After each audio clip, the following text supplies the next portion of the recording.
კოლეგებო, მოგესალმებით. კიდევ ერთხელ დღის წესრიგით წარმოდგენილი გვაქვს ერთი საკითხი საქართველოს პარლამენტის წევრების გივი მიქანაძის, ჩემი და გიორგი სოსიაშვილის მიერ საკანონმდებლო ინიციატივით წარმოდგენილი საქართველოს კანონის პროექტი ზოგადი განათლების შესახებ საქართველოს კანონში ცვლილებების შეტანის თაობაზე განხილვა მესამე მოსმენით დაჩქარებული წესით მომხსენებელი არის ბატონი გივი მიქანაძე.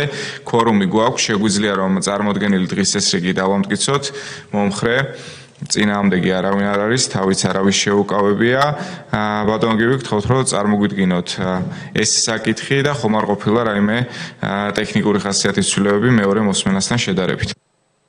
მადლობა ბატონ გიორგი, წარმოგიდგენთ მესამე მოსმენით ზოგადი განათლების შესახებ კანონში ცვლილებებს.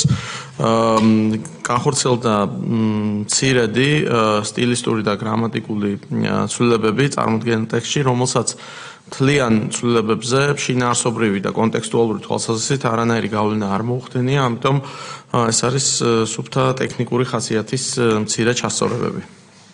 მადლობა კოლეგებო, კითხვები ხომ არ გვაქვს?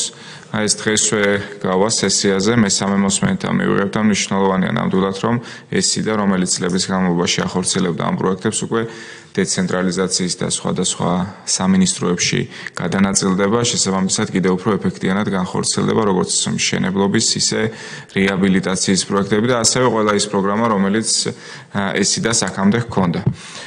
ეს არის შეგვიძლია რომ ამ საკითხს კენჭი ვუყაროთ მომხრე წინააღმდეგი არავინ არ არის, თავიც არავის შეუკავებია, ერთხმად არის დამტკიცებული, თუ კი სხვა კითხვა ან შეფასება არ არის, შეგვიძლია რომ სხდომა დავასრულოთ. მადლობა.